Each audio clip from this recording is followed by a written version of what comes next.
अस्सलाम वालेकुम viewers, I hope आप लोग खैरियत से होंगे। व्यूवर्स, आज का जो हमारा टॉपिक है वो क्लास 10 बायोलॉजी का फर्स्ट चैप्टर है गैसेस एक्सचेंज। तो गैसेस एक्सचेंज से पहले आप लोगों ने जो है कुछ टर्म्स हैं उसके बारे में समझना जो है वो लाजमी है। तो इससे पहले आप लोगों ने जो है रिस्पायरेशन के बारे में समझना ज़रूरी है। तो रिस्पायरेशन बेसिकली क्या है? तो respiration it is an oxidative reductive process in which glucose are broken down into energy in the presence of oxygen. Respiration basically एक ऐसा प्रोसेस है जिसमें जब हम ऑक्सीजन लेते हैं वो ऑक्सीजन सेल में जा पहुंचता है और वहाँ पर जब ग्लूकोज भी आ जाते हैं तो ऑक्सीजन और ग्लूकोज के दरमियान रिएक्शन हो जाता है और उससे जो है एटीपी और इसके अलावा CO2 एंड वाटर जो है वो रिलीज़ हो जाते हैं। ठीक है, तो ये एक अलग सा प्रोसेस है, हम आगे उसको डिटेल से डिस्कस करेंगे। अब रिस्पायरेशन के जो है कुछ अकसाम हैं। ठीक है, तो रिस्पायरेशन के कुछ टाइप्स हैं। उन टाइप्स में जो पहला है वो क्या है? वो है जो पहला है वो क्या है? वो है इंटरनल रिस्पायरेशन। इंटरनल रिस्पायरेशन, ठीक है। और इसके अलावा दूसरा है एक्सटर्नल रिस्पायरेशन। External respiration. और एक है एरोबिक रिस्पायरेशन। Aerobic respiration. और एक है एन एरोबिक रिस्पायरेशन। ठीक है, तो ये जो है कुछ टाइप्स हैं रिस्पायरेशन के जो हम आगे इसको डिस्कस करने वाले हैं। तो इंटरनल रिस्पायरेशन बेसिकली क्या है? इसको हम सेलुलर रिस्पायरेशन भी कह सकते हैं। इसको हम क्या कह सकते हैं? Cellular respiration. यानी ये जो है ये सेल के अंदर होता है।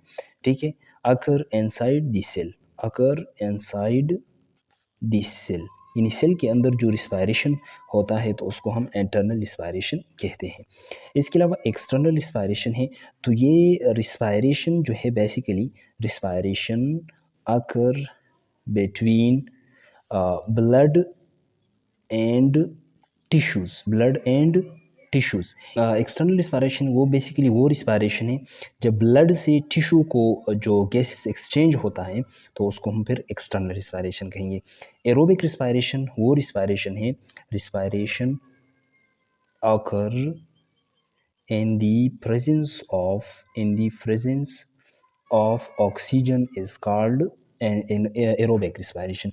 जब वो रिस्पायरेशन जिसमें ऑक्सीजन जो है ऑक्सीजन की मौजूदगी में जो रिस्पायरेशन होता है तो उसको हम एरोबिक रिस्पायरेशन कहेंगे। लाइक जो हमारे सेल के अंदर जो रिस्पायरेशन होता है वो बेसिकली एरोबिक रिस्पायरेशन है। और इनएरोबिक रिस्पायरेशन है वो क्या है? Respiration occur in the absence of oxygen is called anaerobic respiration। anaerobic basically ये जो है ऑक्सीजन जो है वो उसमें मौजूद नहीं होता। ऑक्सीजन के बगैर जो रिस्पायरेशन होता है तो उसको हम एनएरोबिक रिस्पायरेशन कहेंगे। और ये ज़्यादातर जो है साइनोबैक्टीरिया वगैरह उसमें होता है। लाइक फर्मेंटेशन जो प्रोसेस है इसमें ये होता है। ठीक है, इसके अलावा जो है वो क्या है? आप लोगों ने ब्रीथिंग और रिस्पायरेशन में जो है थोड़ा डिफरेंस होना चाहिए, क्योंकि ब्रीथिंग जो है ब्रीथिंग क्या है? ब्रीथिंग बेसिकली ये जो है इस ब्रीथिंग और रिस्पायरेशन में बहुत बड़ा फ़र्क है, क्योंकि रिस्पायरेशन में जो है एनर्जी प्रोडक्शन होता है और ब्रीथिंग में एनर्जी प्रोडक्शन की बात नहीं है। तो इस तरह मैं लिख सकता हूँ कि taking in of O2 and giving out of CO2 is called breathing. तो ब्रीथिंग बेसिकली क्या है? जब हम सांस लेते हैं, ऑक्सीजन लेते हैं और कार्बन डाइऑक्साइड को बाहर करते हैं तो ये बेसिकली क्या है? ब्रीथिंग है। और ये याद रखिए कि ब्रीथिंग जो है ये फिज़िकल प्रोसेस है। फिज़िकल प्रोसेस क्योंकि इसमें जो है जो बोन्स है, रिब्स है और मसल्स है वो इसमें शामिल होते हैं ब्रीथिंग में। ठीक है, अब ब्रीथिंग की कुछ अक़साम है उसको हम डिस्कस करते हैं। तो ब्रीथिंग जो है इसके दो टाइप्स हैं। इसके कितने टाइप्स हैं? दो टाइप्स हैं। तो ब्रीथिंग के दो टाइप्स हैं। एक है इनहेलेशन। क्या है? इनहेलेशन। और एक है एक्सहेलेशन। दूसरा क्या है? एक्सहेलेशन। ठीक है, तो इनहेलेशन क्या है और एक्सहेलेशन क्या है? तो इनहेलेशन जो है taking in of oxygen. Taking in of oxygen is called inhalation. और याद रखिए कि इसको हम इंस्पायरेशन भी कहते हैं। इन इनहेलेशन आल्सो कॉल्ड इंस्पायरेशन, ठीक है। अब इसके बाद एक्सहेलेशन है, तो एक्सहेलेशन का मतलब है giving out of CO2 is called exhalation, यानी कार्बन डाइऑक्साइड को बाहर करने के अमल को क्या कहते हैं, इसको एक्सहेलेशन कहते हैं, ठीक है। और इसको एक और नाम भी हम ले सकते हैं, एक्सहेलेशन को हम एक्सपायरेशन भी कह सकते हैं।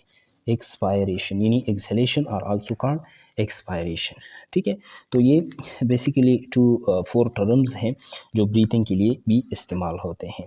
और ये यहाँ पर रिस्पायरेशन में ये बात याद रखिए कि रिस्पायरेशन केमिकल प्रोसेस है। ये क्या है, केमिकल प्रोसेस, ठीक है। यानी इसमें रिएक्शन होता है और एनर्जी प्रोडक्शन होता है। और ब्रीथिंग जो है ये फिजिकल प्रोसेस है, ठीक है। अब आते हैं जो रिस्पायरेटरी ऑर्गन्स हैं वो कौन से हैं, इसके बारे में भी थोड़ा हम डिस्कस करते हैं। तो रिस्पायरेटरी ऑर्गन्स की अगर हम बात करें, respiratory organs respiratory organs respiratory organs को हम रिस्पायरेटरी सिस्टम भी कह सकते हैं, रिस्पायरेटरी सिस्टम, रिस्पायरेटरी पाथवेज भी कह सकते हैं, ठीक है। इसके अलावा रिस्पायरेटरी ट्रैक्स भी कह सकते हैं। और ये जो है 4 नेम्स जो हैं इसको हम ले सकते हैं। इसके अलावा रिस्पायरेटरी पैसेज वेज हम भी इसको कह सकते हैं, ठीक है। तो ये 5 नेम्स जो है हम इसको पुकार सकते हैं। तो रिस्पायरेटरी ट्रैक्स कौन कौन से हैं, यानी रिस्पायरेटरी ट्रैक में कौन कौन से ऑर्गन्स या रिस्पायरेटरी ऑर्गन्स कौन कौन से हैं, तो ये जो है नोज से स्टार्ट हो चुका है, नोज है। इसके बाद पेरिंग्स है, फिर इसके बाद क्या है, लेरिंग्स है। और लेरिंग्स के बाद लेरिंग्स, फिर इसके बाद है ट्रेकिया, ठीक है। ट्रेकिया के बाद ब्रोंकाई है, ब्रोंकाई के बाद क्या है, ब्रोंक्यूल्स है, ब्रोंक्यूल्स। और इसके अलावा एल्वेओलाई है, एल्वेओलाई यानी एल्वेओलाई लंग्स में मौजूद होती हैं। तो ये एल्वेओलाई तक होता है क्या, ये रिस्पायरेटरी सिस्टम है या रिस्पायरेटरी ट्रैक है, ठीक है। तो ये था जस्ट अबाउट बेसिक इंफॉर्मेशंस के बारे में, बेसिक जो बैकग्राउंड नॉलेज है गैसेस एक्सचेंज का, उसके बारे में हमने डिस्कस किया। इंशाल्लाह नेक्स्ट लेक्चर में हम गैसेस एक्सचेंज एंड प्लांट के बारे में डिटेल से डिस्कस करेंगे। थैंक यू, अल्लाह हाफिज़।